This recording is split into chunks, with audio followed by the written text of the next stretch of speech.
episódio tem tudo a ver com o nome do programa que foi batizado, que você precisa saber. Que esse programa nós vamos falar com a doutora Márcia sobre mitos e verdades sobre a menopausa. Vamos lá, doutora? Vamos. É um assunto que parece que se esgota. Outro dia eu estava conversando com a Vitória e falei, meu Deus, vou falar sobre o mesmo assunto de novo. Mas os questionamentos são sempre os mesmos, né? As pessoas estão com essa demanda, então vamos lá. Aí a gente resolveu falar sobre mitos e verdades, né? Sobre a menopausa. Eu acho que o principal mito é que a mulher, quando ela entra na menopausa, a vida não acabou para ela. Tem um livro agora que eu comecei a ler que é O Cérebro e a Menopausa, dizendo que tem os benefícios da menopausa. Olha. E quais são os benefícios da menopausa? É a mulher que tem uma chance menor de desenvolver cânceres relacionados aos hormônios e que você pode fazer com mais segurança, aproveitando essa janela de oportunidade. Isso é um tema novo, esse termo, janela de oportunidade, que é o quê? Você pegar essa mulher aos 50 anos, quando ela entrou mais ou menos na menopausa, nessa faixa etária, né? E fazer a reposição hormonal de acordo com os critérios de reposição para cada pessoa, porque nessa janela de oportunidade, que vai da mulher de 50 anos, mais ou menos, até os 60, 65 anos, que você faz prevenção de eventos cardiovasculares, que você evita que essa paciente evolua para o quadro demencial, para quadros depressivos,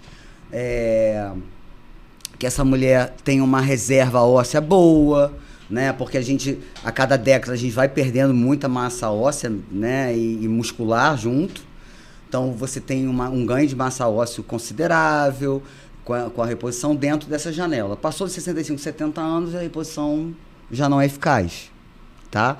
É um assunto que foi abordado esse ano no Congresso Brasileiro de Geriatria. Olha. Ano passado foi abordado no Congresso de Cardiologia em São Paulo, que eu estava lá, falando da necessidade, da importância da reposição para a proteção cardiovascular. Então, o estrogênio protege o coração dessa mulher, assim como o estrogênio é o CEO do cérebro.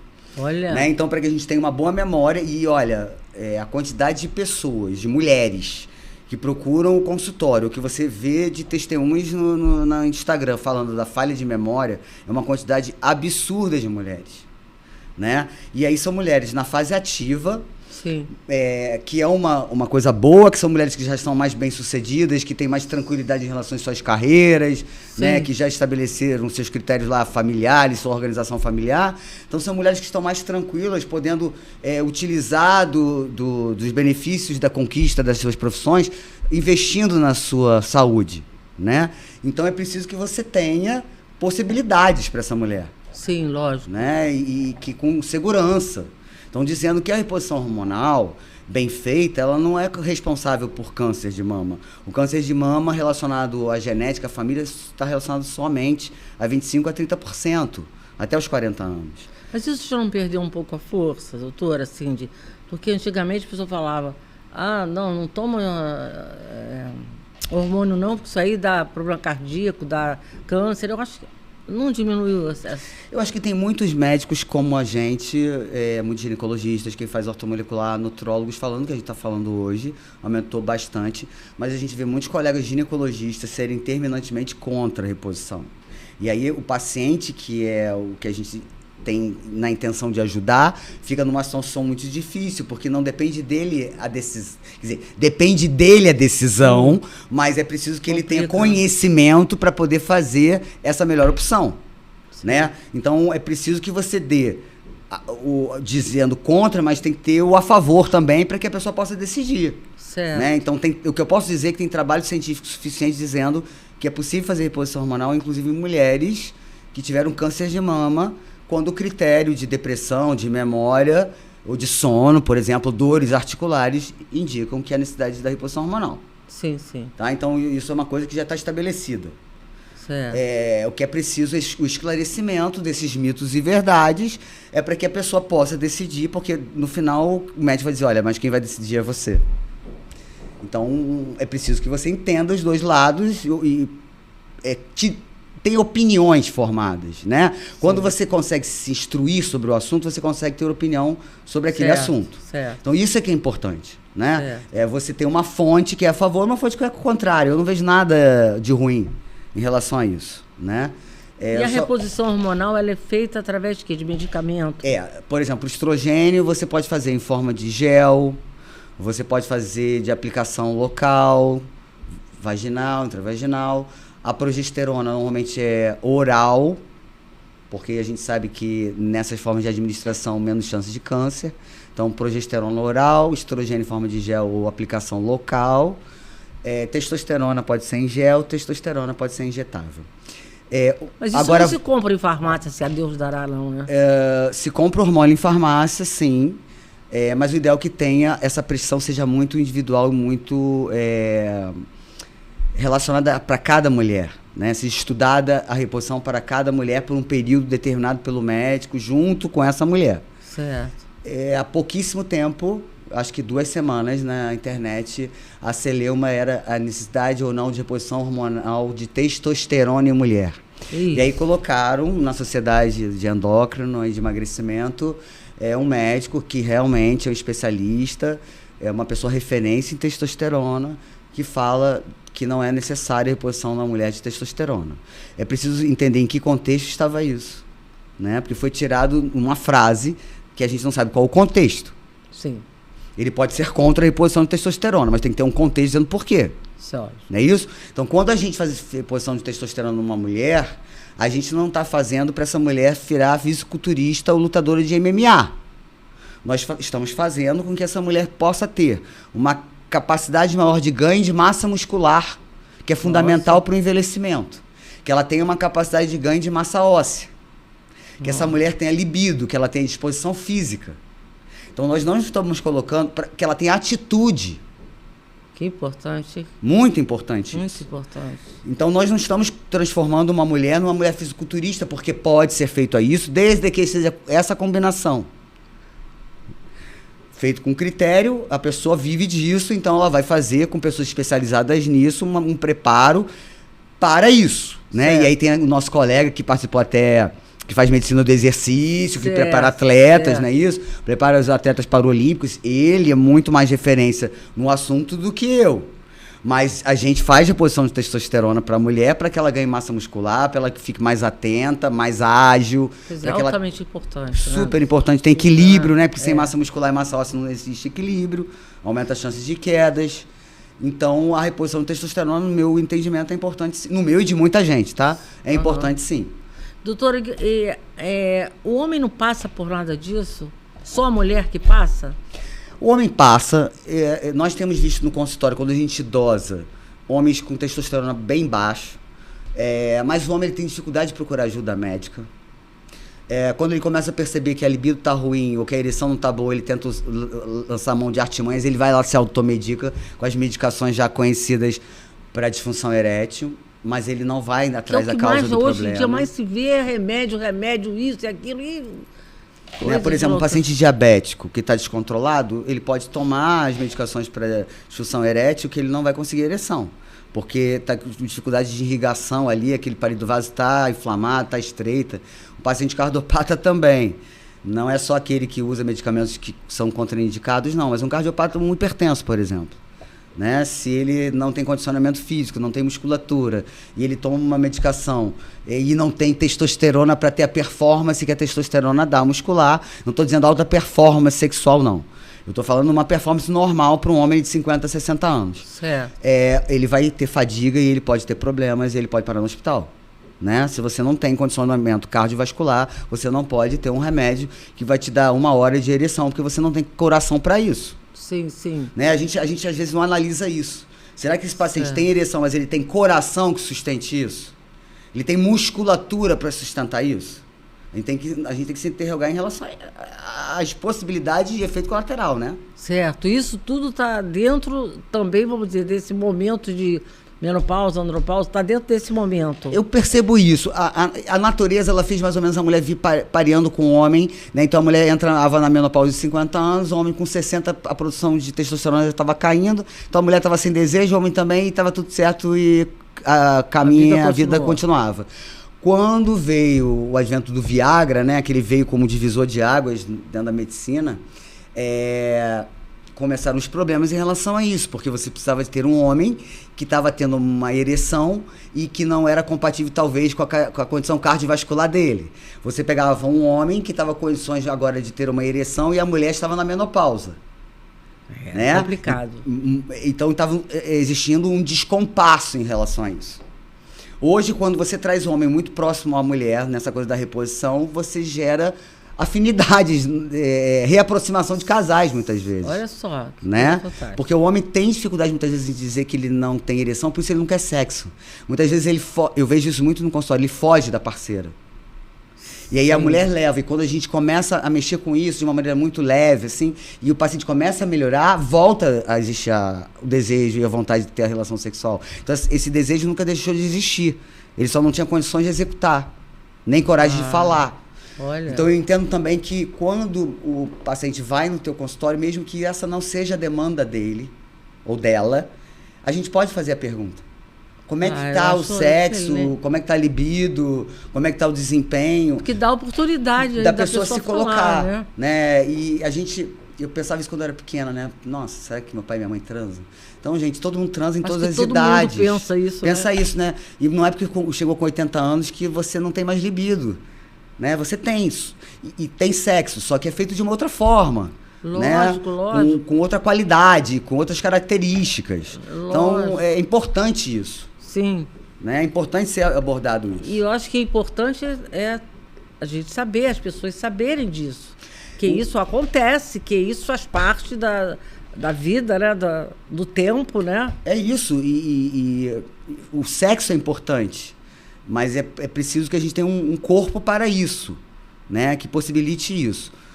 Outra coisa que eu queria falar entre mitos e verdades em relação à reposição hormonal é que nesse final de semana que passou eu tive com muitas pessoas 60 a mais e percebendo que algumas pessoas que eu conhecia quando eu tinha 18 anos, que tinham 40 e poucos anos, hoje estão bem mais velhas, e como a cognição delas está diferente e que muitas vezes as pessoas não estão percebendo. Então pessoas que eu disse, mãe, fulano não tá legal. Não, tá. Eu falei, não tá. Ela tá com o olhar vago. Então a gente começar a perceber, depois de uma certa idade, quem está próximo, se o olhar daquela pessoa, se ela está interagindo quando ela está num ambiente com muitas pessoas, se ela não está repetitiva, se essa pessoa não está alheia à conversa. Porque isso são dicas de que essa cognição, essa memória não está boa. Numa mulher de 50 anos, mais ou menos, pode ser que uma reposição hormonal resolva, pode ser que uma vitamina B12 resolva, mas pode ser que numa mulher de 70 ela esteja no processo depressivo. Sim. Então está mais desatenta, mais lenta, né? Mais alheia, desinteressada. E aí, como eu estava num ambiente com mais gente, 60 a mais, eu comecei a perceber que como as pessoas estão tolerantes, né, à falha de memória. Muito. E não pode, talvez porque tem muita gente com falha de memória desde o Covid, e isso vai ser o assunto lá do nosso próximo programa, falando da proteína Spike, mas essa proteína S, ela inflamou muito o cérebro das pessoas.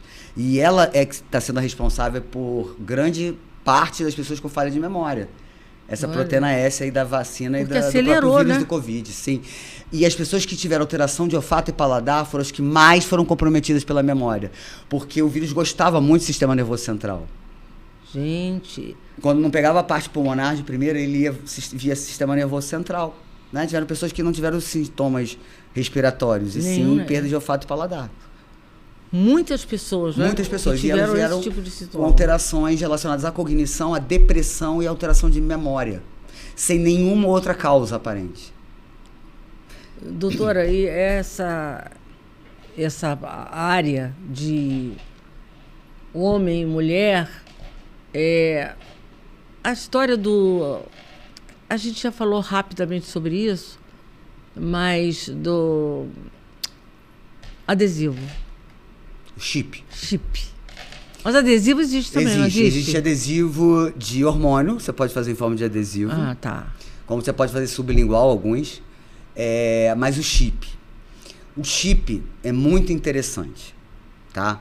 O chip é uma maneira que você tem de via de administração para que você possa colocar substâncias que você vai ter certeza que esse paciente vai aderir ao tratamento. O chip no homem é muito importante e interessante para quem pode fazer, porque ele vai fazer com que esse homem, a gente consiga botar numa dose boa de testosterona, aí 700, 800, e ele vai manter nessa dose por um período de 6 meses. E eu vi muitos pacientes melhorarem seus processos depressivos ou suas fadigas quando colocaram chip. Então não é só para a performance sexual, mas também para a atenção, para a disposição física. Pessoas que não estavam querendo ter projetos, homens que não estavam querendo ter projetos futuros, e porque a testosterona ela gera déficit de testosterona, isso, que readquiriram o desejo de investir, de fazer novas coisas, né? E isso é importante pós-testosterona. E na mulher também, quando você repõe hormônio, estrogênio, e ela começa a melhorar a memória.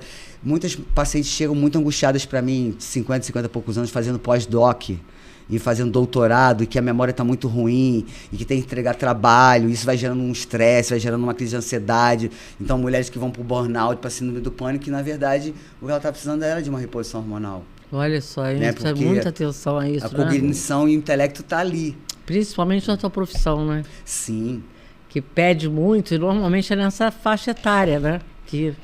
E a gente dorme pouco, né? Nós médicos, a gente dá muito plantão, então o nosso sono, o ciclo vigília fica modificado, a gente trabalha muito, a gente se estressa demais, né? E aí muitas vezes a gente perde, às vezes, o time da nossa reposição hormonal, né? Sim. Então é preciso que a gente fique alerta. Se eu estou fazendo um curso, se eu estou fazendo um doutorado, um mestrado, um pós-doc, e eu não estou com a memória que eu tinha antes, procure ajuda. É possível melhorar essa memória, é possível a gente resgatar essa cognição. Mesmo jovem, possível, né? E necessário. Mas vamos voltar do... E o chip você pode colocar, por exemplo, testosterona em mulher, você pode colocar gestrinona na mulher, por exemplo, endometriose. Gestrinona é o quê? Gestrinona é um hormônio sintético muito próximo à testosterona, né? Androgênico. Que você coloca para a mulher parar de menstruar e a mulher para numa endometriose ter aquele sangramento, aquelas dores muito intensas. E quando você coloca a gestrinona, a mulher melhora a pele, unha, cabelo, a musculatura fica com mais definição. Então você pode botar... Deixa eu fazer uma pergunta que eu sei que já vem bomba aqui.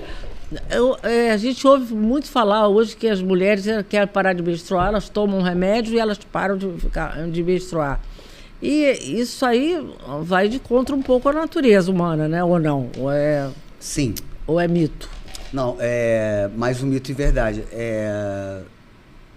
Fizeram um trabalho, ano retrasado, mostrando-me que meninas que iniciaram a usar a pílula anticoncepcional aos 15, 14 anos, hoje aos 35, elas estão como se estivessem castradas. Entraram em menopausa precoce. Então a gente tem que mostrar que a gente não falava isso antes porque não tinha tempo de estudo para isso. Certo, né? Então as mulheres de 15 fizeram 30 anos. As mulheres começaram a usar a pílula concepcional, fizeram 40 anos. E aí a gente começou a perceber que elas entravam em menopausa precoce. Eu não estou querendo voltar à idade da pedra, mas a gente tem que pensar que existe uma fisiologia aí que tem que ser respeitada. Sim. Né? Quando a gente quer interferir muito na fisiologia, a gente começa a fazer besteira. Reposição hormonal não é mexer na fisiologia, é restaurar, restabelecer a fisiologia. Essa é uma maneira da gente analisar uma reposição hormonal. Porque ficou parecendo que a reposição hormonal é o lado negro da força. Como se a gente fosse charlatão. Como se a gente estivesse enganando as pessoas. Não. A gente está gerando saúde. A gente está gerando bem-estar. A gente está gerando cognição. Porque hoje as pessoas estão vivendo mais, então elas precisam... Precisam viver com qualidade. É viver mais com qualidade. Não é eu chegar para uma paciente e dizer, olha, você tem todos esses sintomas da menopausa, como dor articular, memória ruim, não dorme, o cabelo está péssimo, a sua unha está horrível, a pele ressecadíssima, você se acostume com isso. Não tem como. Ninguém quer se acostumar com isso. Não precisa se acostumar com isso. Isso não é nem aquele também... Aquela frase chavão, ninguém gosta de envelhecer. Ninguém gosta de envelhecer num ponto de que porque a pessoa vê a velhice como uma coisa assim, horrorosa, uma coisa que é só doença, que é só desabar, como diz, ladeira abaixo. E hoje você prova que a pessoa pode envelhecer, sim, envelhecer porque é da vida, né? Mas... aproveitar pelo tempo que ela está viva com coisa boa, não só com doença. Eu, há um tempo atrás, eu viajei, fui para Veneza, e me chamou muita atenção americanos na cadeira de roda ou naquelas motinhas elétricas fazendo passeio em Veneza. Para mim é uma incoerência total, né? Eu não vou esperar chegar aos meus 70, 80 anos todo requenguelo para que eu vá fazer um passeio em Veneza de motinha elétrica. Sim. Eu quero ir a Veneza andando, subindo a escada, passando toda a cidade, vendo as coisas, andando com as minhas próprias pernas. Sim. Então, para que isso aconteça, eu preciso ter uma qualidade de vida. Eu preciso ter músculo, eu preciso ter osso, Sim. eu preciso ter cognição. Sim. Né? Não adianta eu ganhar dinheiro, ser bem sucedido e depois eu não tenho nada como fazer, nem utilizar, nem aproveitar com isso. Perfeito. Então, a gente tem que ter qualidade de vida para que a gente possa usufruir na nossa velhice de uma maneira melhor possível. Das coisas Perfeito. Bonitas dessa vida. Lógico, né? Perfeito. Porque a gente tem que envelhecer e a gente tem que morrer, porque senão a população do planeta não Sim, caberia tantas pessoas no planeta. Com certeza. Não é isso? Então a gente tem que morrer. Mas de que forma a gente está morrendo? Isso que a gente tem que analisar. Perfeitamente. Né? Cada vez mais as pessoas se reestruturam, países que pensam num planejamento de que bairros para idosos, que sejam adaptados para os idosos, né? que sejam idosos que estão rígidos, íntegros, com a cognição boa, tomando conta de outros. Né? Então, condomínios de amigos.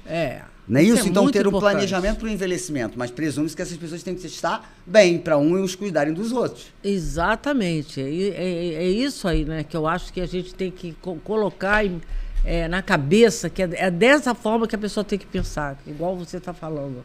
Você não se imagina e fazer um passeio desse numa cadeira de roda. O que você vai aproveitar? É isso. Não é que você... Olha, eu vou agora consertar, né, porque Instagram e televisão é assim. Não é que eu ache que as pessoas que têm condições especiais não devam viajar, não devam se locomover, não devam praticar esporte. O que eu estou dizendo são pessoas que não têm necessidades especiais e que, porque não cuidaram da sua saúde, não fizeram prevenção, chegaram a uma cadeira de rodas. É isso que eu estou dizendo. Ou chegaram a um andador. Feito. A mensagem é essa, não a que parece que todo mundo vai julgar que seja dessa forma. Né? Não é isso, não né? Não é isso. Eu não estou sendo contrária a que cada vez mais os lugares sejam adaptáveis para as pessoas de necessidades especiais. Lógico. Inclusive, eu tenho um exemplo, porque a minha sogra, que já é falecida, ela viveu até 95 anos, ela tinha uma saúde de ferro, ela corria mais do que... Gente, ela corria mais do que eu. Ela andava na rua, ela pulava. Gente, era uma coisa fantástica. Infelizmente, ela tinha Alzheimer. Mas o corpo dela, a função dela era tão perfeita. É isso que eu queria que você me dissesse. Como é que pode isso? Porque as pessoas já me perguntam Vitória, isso. Eu entendo. Eu entendo, não. Eu achava isso, mas hoje já se foi provado. Existe uma neurocientista muito famosa brasileira. Ela fez vários programas há um tempo atrás no Fantástico, que ela está estudando os centenários. E se descobriu que tem genes relacionados às pessoas que conseguem chegar a 100 anos ou mais. E aí viu-se o seguinte, que tinha muito mais a ver com a genética do que hábitos de vida. Então, tinha pessoas que fumavam, que bebiam, que iam pra farra, outras que não fizeram nada, freiras, todo mundo chegando aos 100 anos. Então, tem uma tendência aí genética. Beleza. Mas as pessoas que não vêm com esses genes, elas podem chegar aos 100 anos com qualidade de vida? Claro, se elas fizerem prevenção, elas podem chegar aos 100 anos mesmo que elas não tenham genes de centenários. Porque a medicina, a tecnologia já se desenvolveu para isso. Vacina é uma coisa, antibiótico é outra, anticoagulante é outra, injeções que desinflamam, o Ozempic, Egov, Tirzepatida, te ajuda também a envelhecer melhor, fazer a prevenção de depressão. Né? Tratando a minha diabetes, eu melhoro a minha cognição. Então, lançando mão de tudo, desse arsenal terapêutico que a gente tem hoje, dos conhecimentos que a gente vai chegar a 100 anos com tranquilidade daqui a pouquíssimo tempo. Mas de que jeito? De que forma? Isso que é o mais importante, né? Eu fico muito preocupada, novamente, do impacto que as doenças demenciais vão gerar na economia mundial. Você faz um investimento de anos numa pessoa, quando ela está no ápice da experiência de vida dela e dos conhecimentos, ela entra para o quadro demencial. Isso vai ser um impacto terrível. Quantos geriatras serão necessários, neurologistas e psiquiatras para tratar? Já se fez um estudo que não tem geriatra suficiente para daqui a 5 anos. Eu imagino. Para 2030. Com certeza. Aliás, tem gente que não sabe nem o que é o que faz um geriatra. Eu muitas vezes, o que você é? Eu faço questão de dizer assim, faço geriatria. Geriatria? Mas pessoas cultas, tá? Geriatria faz o que mesmo, hein? Geriatria é a especialidade que estuda o envelhecimento, que trata da prevenção. E falar da medicina integrativa, então, aí é mais louco ainda, porque ninguém faz ideia do que seja. Não faz. Que é um termo novo que, para mim, a gente tem que usar isso sempre, porque é uma medicina do futuro. É uma medicina que vai entregar cabeça, corpo, mente e espírito, né? E um médico que seja um médico que veja o ser humano como um todo. Não teria outra maneira. A inteligência artificial já é uma situação de hoje, de agora, desse minuto, né? Uhum. Eu não sei, não quero saber se vai tomar conta do lugar do médico, do psicólogo, do professor. O que eu quero saber é o que eu, Márcia, posso fazer com isso. Sim. Né? Acho que tem que ter regras, tem que ter lei para isso, já. Sim. Né? Porque já estão ensinando padrões de emoção para a inteligência artificial. Então, aquilo que a gente dizia até pouquíssimo tempo atrás, não, a capacidade de empatia e de decisão só o humano tem. Mentira, porque eu estou ensinando um padrão. Agora, vamos lá. O cérebro, ele funciona com padrões, o nosso cérebro, com padrões. Que ele aprende ao longo da vida, com as experiências de criança, com os tomos que ele leva, com o pai e com a mãe, com a escola, com as brincadeiras. Você vai tendo experiências para o cérebro e você vai acumulando conteúdo. Sim. Ok. Qual é o impacto disso? Uma boa pergunta, né? O impacto... Fala, o impacto Márcia. disso é o conteúdo do que a gente vai aprendendo ao longo da vida que vai gerar a minha capacidade de análise de perspectiva de futuro de acordo com o que eu aprendi. De cultura. Então, vamos lá. Deixa eu tentar... Foi difícil explicar isso. O ocidental, a medicina ocidental e a cultura ocidental, ela é imediatista. Sim. Ela quer uma coisa para melhorar hoje, agora, nesse minuto. Isso. Ela não quer nada que se diga assim, você vai começar a fazer um exercício hoje, você vai começar a se alimentar bem hoje, para que daqui a 20 anos você vá colher os frutos. Não. Não quer. Eu quero curtir tudo agora, comer tudo de errado, beber a beça, dormir mal. Quando eu chegar aos 70, eu quero alguma coisa, um milagre que me deixe bem. Impossível. Certo. Possível. Então, aquilo tudo que a gente vai criando na nossa cabeça de verdades e mitos e verdades, numa certa idade, a gente tem que começar a colocar em prática. Os mitos a gente coloca pro lado e vamos atrás das verdades. Certo. Em relação à saúde, é isso. Basicamente é isso, né? E até bem pouco tempo, não é tanto tempo assim, que a pessoa achava que geriatra a geriatra que cuida de velho. Chegando paciente... Agora não mais. Não mais assim, né? Mas, muito mais mulheres, tá? Que vão para a prevenção. Há 30 anos atrás, como eu sempre lidei com a área médica e de saúde, as pessoas perguntavam, geriatra só para cuidar de velho, como se fosse só para... Hoje, a ideia já é muito mais ampla, é muito maior.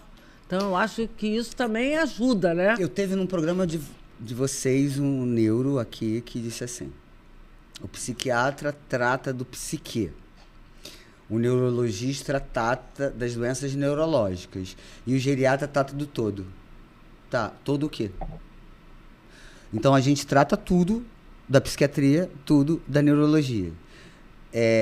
Com a mesma expertise de um neurologista ou de um psiquiatra? Não necessariamente.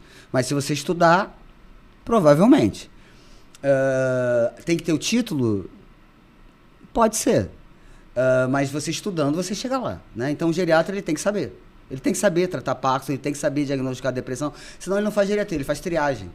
Só que ele também sabe tratar hipertensão, ele também sabe tratar diabetes, ele também sabe tratar doenças neurológicas.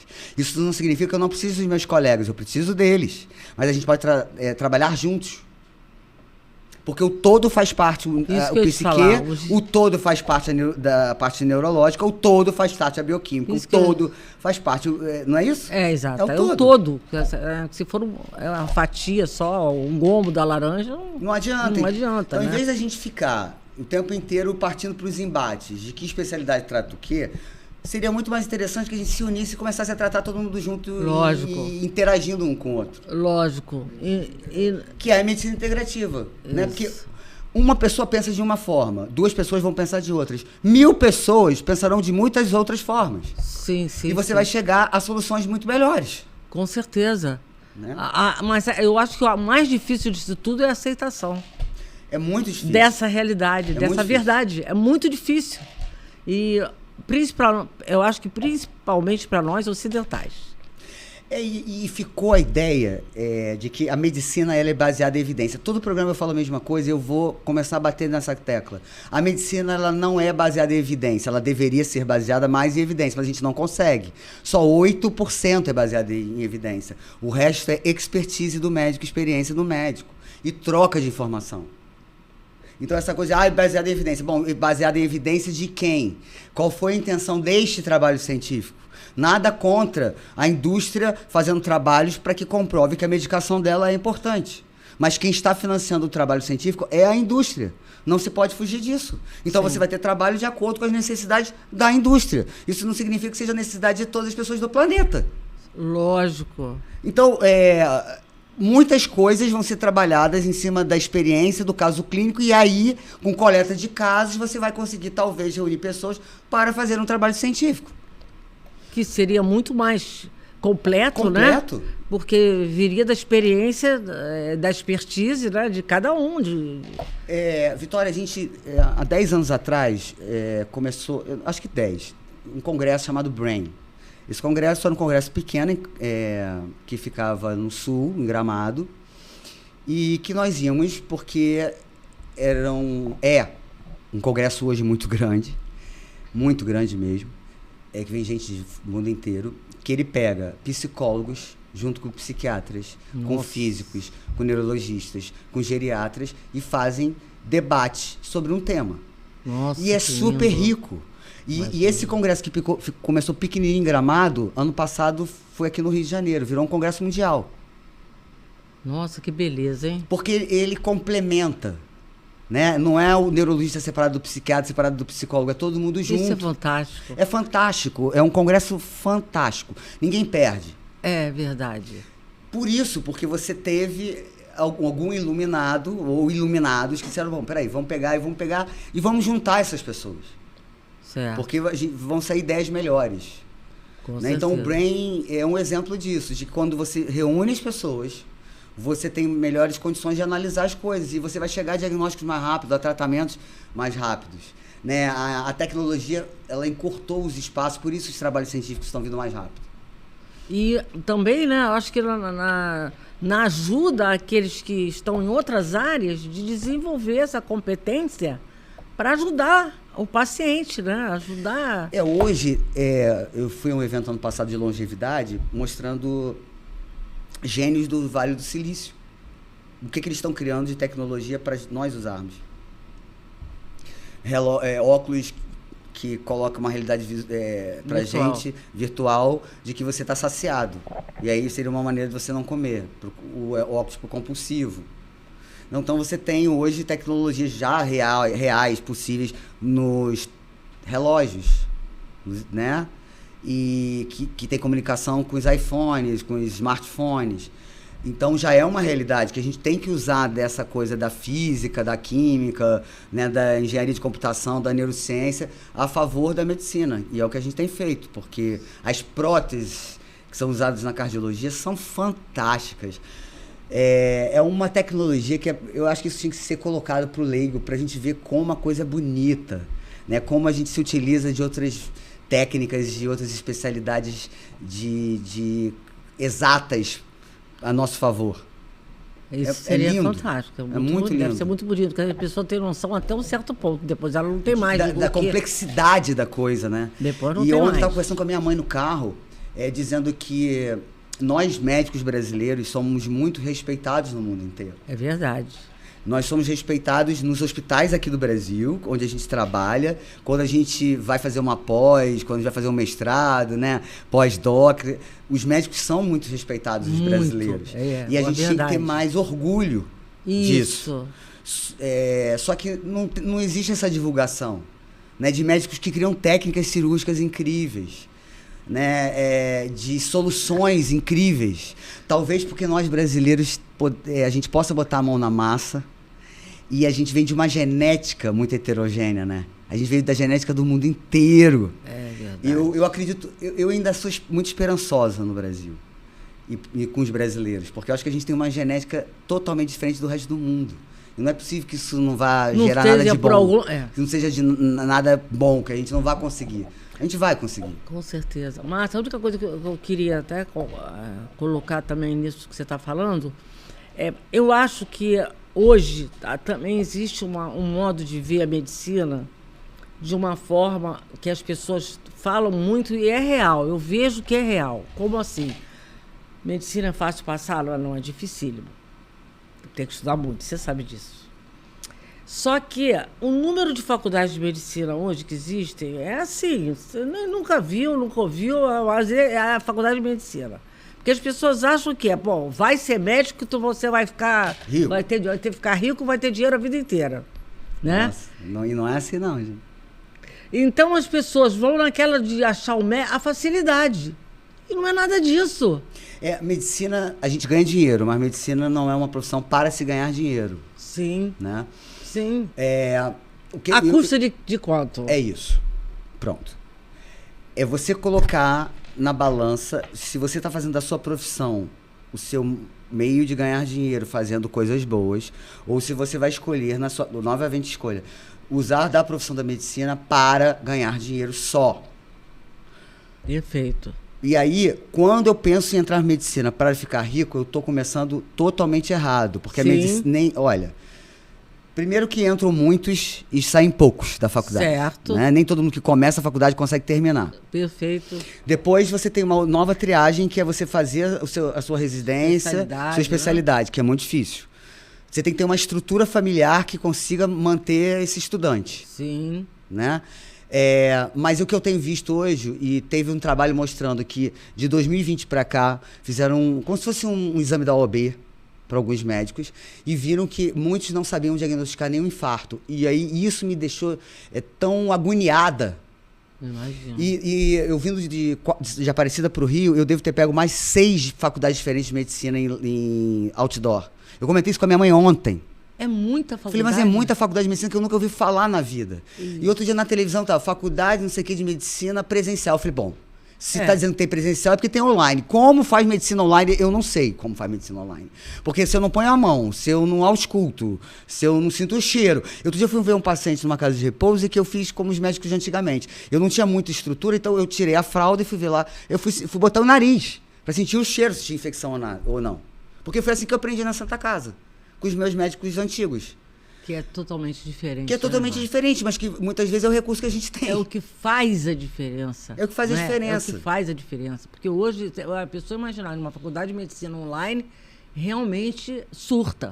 E você fazendo tudo direito, estudando direito, sabe, se empenhando. Às vezes é muito difícil você tratar determinados pacientes.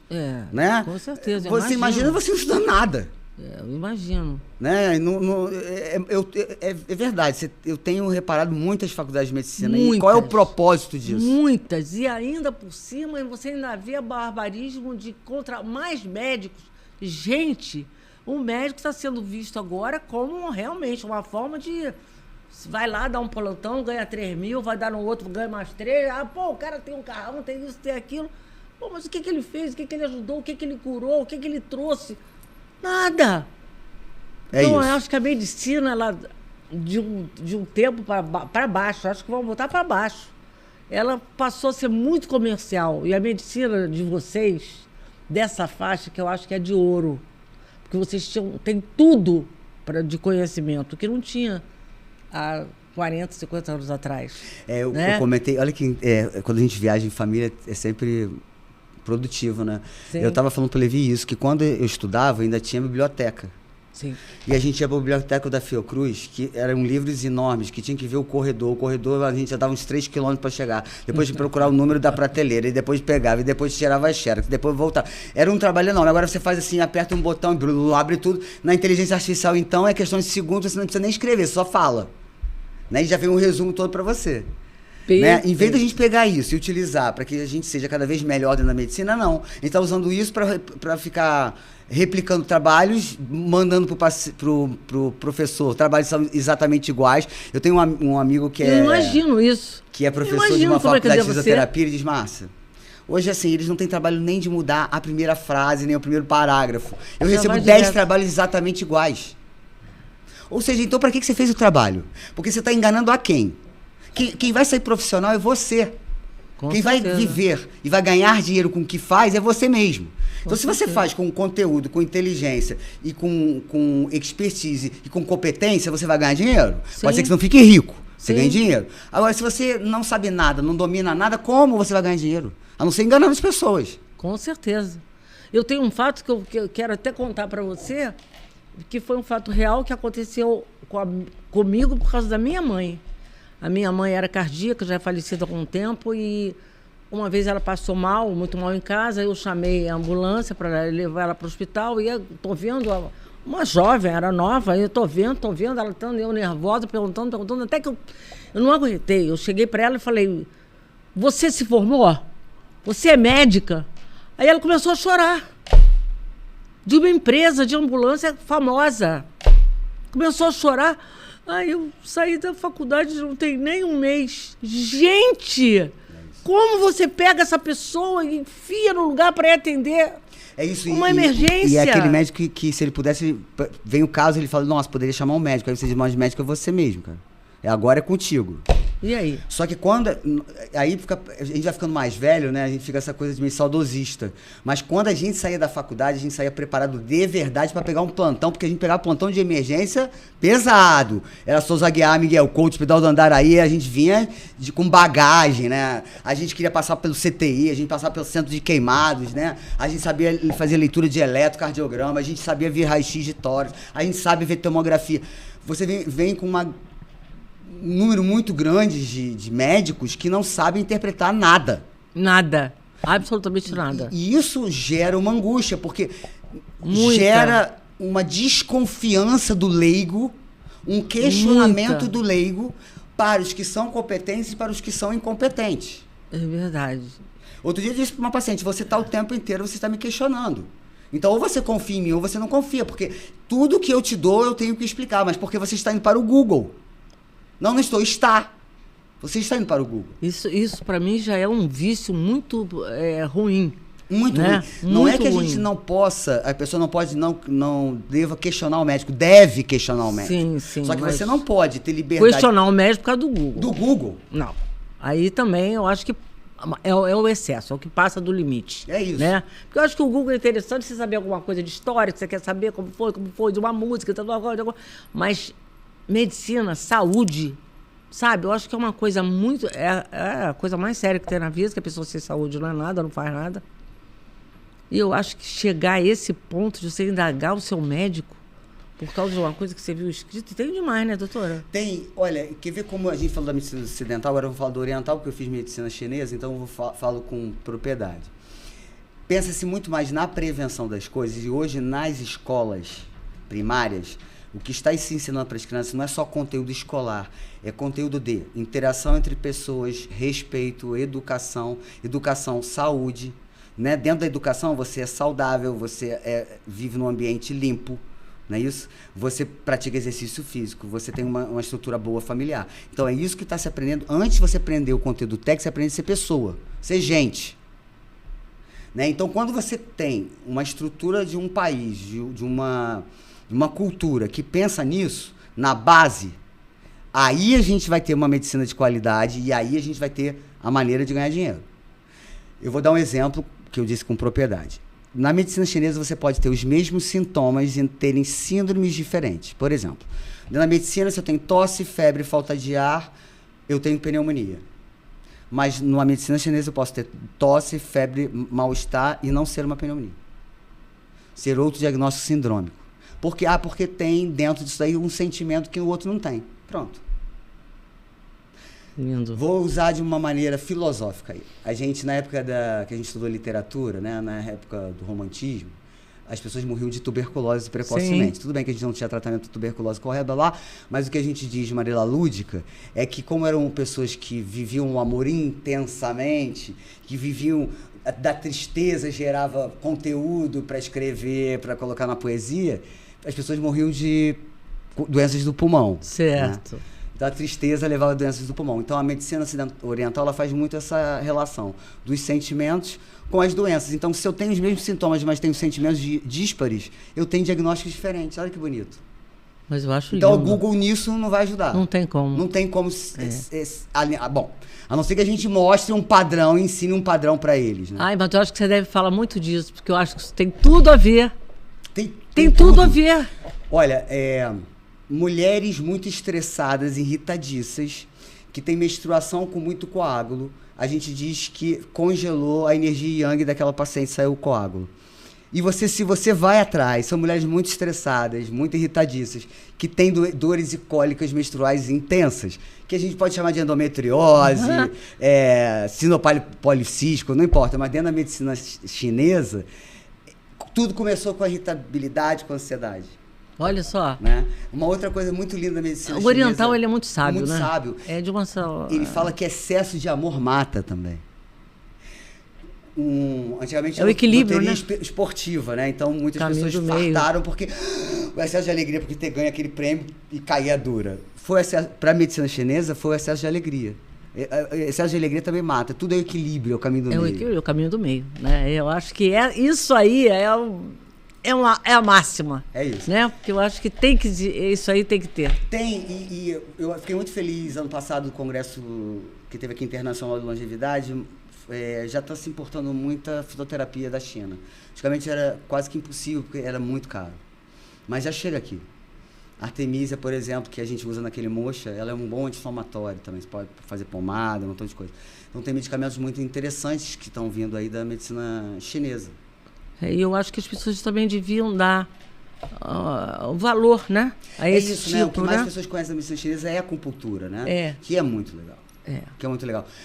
Quando eu fazia acupuntura, eu era meio reticente. Assim, a minha turma começou com 50 alunos, terminou com 20. Porque é uma maneira muito diferente, mudança total de paradigma. Quando você faz medicina oriental, é muito diferente do ocidental. Então, você tem que se tirar tudo de conteúdo que você aprendeu e colocar um conteúdo novo. Uma maneira de ver diferente. E aí, a acupuntura, eu era muito reticente. Peraí, tá, para dor, para contratura muscular, ok, mas eu quero ver essa minha professora resolver uma crise de asma, por exemplo. E aí, a gente estava no ambulatório, eu já estava um pouco mais avançado no curso, e chegou uma grávida que não poderia usar corticoide, porque estava no primeiro trimestre e não estava usando a bombinha. E entrou em crise de asma, de sibilar, de fazer barulho mesmo. E aí eu falei, bom, se a professora conseguir tirar com agulha essa paciente da crise de asma, eu termino o curso, termino após. E ela conseguiu. Eu falei, bom, agora eu termino após. Que lindo. Porque é um instrumental a mais, né? O que eu, médica da medicina ocidental, poderia fazer numa crise de asma daquela? Não, nada além de uma nebulização e bombinha. E ver o que vai dar. Quando você tem a acupuntura, por exemplo, você pode tirar o paciente de uma crise de asma. Você viu, né? Eu vi. Uma vez eu viajei para Angra e a gente estava num barco lá e a gente imaginou que a pressão do paciente estava alta, não tinha remédio, não tinha nada. O que a gente fez? A gente fez um furinho, uma faquinha na ponta da orelha, no vértice aqui da orelha. Você deixa sangrar um pouquinho e ali a pressão vai caindo a gotinha de sangue e a pressão vai diminuindo. Claro que você vai para o hospital depois. Sim. É um atendimento, você tem emergencial ali, você vai ajudando o paciente. Né? Então tem muitas coisas interessantes que estão sendo reeditadas, ventosas. Para contratura muscular, outro dia eu fiz ventosa do consultório, para soltar a musculatura de uma paciente. Então, são técnicas, a medicina integrativa, ela é isso. É isso que eu ia te falar. A medicina integrativa, eu que ia te fazer a pergunta, a medicina integrativa é isso, né? É isso. Não tem nada de somar, incrível, maravilhoso, é somar técnicas. Para curar. Para curar, né? Isso. Eu não faço tanta acupuntura hoje porque muitos pacientes melhoram mais rápido com quiropraxia em determinadas situações. Então eu indico para o meu amigo quiroprata, para a massagem miofascial que eu tenho gostado muito de indicar, que resolve às vezes mais rápido que a acupuntura. Mas tem coisas que a acupuntura, fascite plantar, por exemplo, tendinite, eu não vejo nada melhor para fascite plantar do que a acupuntura. E rápido. É rápido. Eu já me tratei com a acupuntura e fiquei ia operar e passou, acabou. Então, são coisas que a gente passa na vida que a gente, como leigo, testemunha também, o que aconteceu. Sim, né? porque que é o mais importante, né? É. Você sabe como é que foi provado que a acupuntura... se disse por muito tempo era efeito placebo, né? Sim. Eu acredito e aquilo acontece. Conseguiu-se provar que a acupuntura era eficaz e funcionava com os animais. Colocava-se agulha no ponto lá específico e botava uma ressonância e via lá o que era acionado, né? Depois conseguiu-se comprovar com o ser humano. Então, um ponto que está lá no pé, que tem a ver com a área do olho, acende lá na ressonância funcional olho. Massa. E você botou a agulha no pé. Olha então, que loucura. aquilo que há 5.000 anos se dizia dos pontos, se descobriu os pontos empiricamente, olhando, conseguiu-se comprovar que são eficazes para o que foi proposto. Olha que interessante. Então, a gente não é acreditar que vai funcionar e funciona. Não. É medicina, é técnica. Então, desde 1995, é considerado especialidade médica no Brasil, acupuntura. Porque há pouco tempo, né? Aqui no Brasil ela foi... Para médico é pouco tempo. Pouco tempo, né? Eu ouvia falarem que antigamente, né, na época do meu avô, falava que quando a pessoa tinha pressão alta, para a pessoa não ter... começava a ter um derrame, ou lá o quê, que eles cortavam assim para sangrar, né? Isso. Quer dizer, isso é real, né? É real, a gente pode fazer com ventosa, né? Você dá um talhozinho, sangra, e quando você põe a ventosa que ela faz a pressão, que ela puxa o sangue, ela vem puxando. E aí você... É lindo, assim, fica dentro da ventosa aquele sangue escorrendo, você consegue soltar uma contratura muscular. Um jogador de futebol, vai lá, uma contratura muscular. Se você faz, logo que se lesiona, você faz a ventosa, aquela área está com sangue ali, saindo do hematoma. Você coloca a ventosa e tira aquele sangue, você diminui a inflamação local. Olha que coisa É muito interessante. Várias seleções tem quiropratas, acupunturistas, seleções de vôlei, né, de surf, acupunturistas. Esporte, né, em geral, né? Massagem miofacial, porque funciona eficaz, sem efeito colateral, né? Não está tomando nada. Isso que eu acho que é o mais importante. Você vê, antigamente era alopatia, né? E tinha a homeopatia, que também todo mundo falava que aquilo ali era água com açúcar, né? E eu vi a minha prima com 5 anos, eu já tenho mais de 70 anos, e ela se cura de tifo. Sim. Com homeopatia. Eu tomo um remédio que meu bisavô, que era homeopata, que eu não conheci, prescrevia para minha mãe que tinha sinusite. E aí eu passei um período que fiquei viciado em remédio para nariz. E comecei a tomar esse remédio, chama Calidastila. Não é para comprar, gente, você tem que ir no médico. Eu não entendo nada de homeopatia, só estou dizendo que eu tomo. E é o que trata a minha sinusite. E eu não tenho rinite nem sinusite quando estou tomando o remédio. E tem um outro, que é o cactus, que vem de um cacto, que é bom para ataque cardíaco. Porque eu tinha prolapso de mitral e não tenho mais. Eu tomo o cactus desde que eu tenho 12 anos. Então funciona. Eu não entendo nada de homeopatia, mas funciona. Eu falo porque as pessoas, os valores vão mudando, né, conforme a gente vai vendo a efetividade das coisas, né? E eu falei da acupuntura e agora eu estou te perguntando da homeopatia, porque também era uma situação como canabidiol essa. É outra, né? Canabidiol é outra possibilidade muito boa para a gente lançar a mão do canabidiol. E de repente pararam de falar? Creme de canabidiol para dor. Você tem creme de canabidiol para doença reumática, para ajudar a minimizar a dor. Você tem canabidiol para Parkinson, canabidiol para epilepsia, canabidiol para TDAH, canabidiol para TEA, que é o transtorno do espectro autista. Olha, que agora, coisa fantástica. Dentro da cardiologia, agora se você disser assim, cadê o trabalho científico? Não tem trabalho científico, a gente está aprendendo conforme a gente está tratando. Sim. Né? Você não vai retirar o medicamento para só deixar o canabidiol, mas talvez você possa começar um tratamento pelo canabidiol. Perfeito. Né? Mas, novamente, o preconceito, novamente a falta de conhecimento, né? Mas, assim, é preciso que tenham mais pessoas falando, porque é um caminho a ser explorado e está sendo explorado com um futuro, para mim, bem próspero, com o uso do canabidiol, para bastante coisas. Muito bom, muito importante. E hoje está sendo mais aceito porque a indústria resolveu financiar o canabidiol. Aí, agora, a gente vai começar a ter um montão de gente super a favor do canabidiol. Colegas, porque a indústria resolveu dizer que funciona. Então agora os colegas vão dizer que funciona. E olha, agora, quando você. Foi há pouco tempo, uns 8 meses atrás, talvez, uma conversa que nós tivemos no programa, que você falou que ainda É o lado negativo da força e o lado bom da força. Olha só, agora você já está falando, olha como foi rápido. Foi rápido, né? Porque a indústria agora já tem canabidiol pela indústria. Isso. Não precisa importar, você já compra na farmácia. Então agora tem um montão de colega dizendo que funciona. Então que bom, né? Que a gente já usava antes, vamos continuar utilizando nas pessoas o canabidiol quando necessário.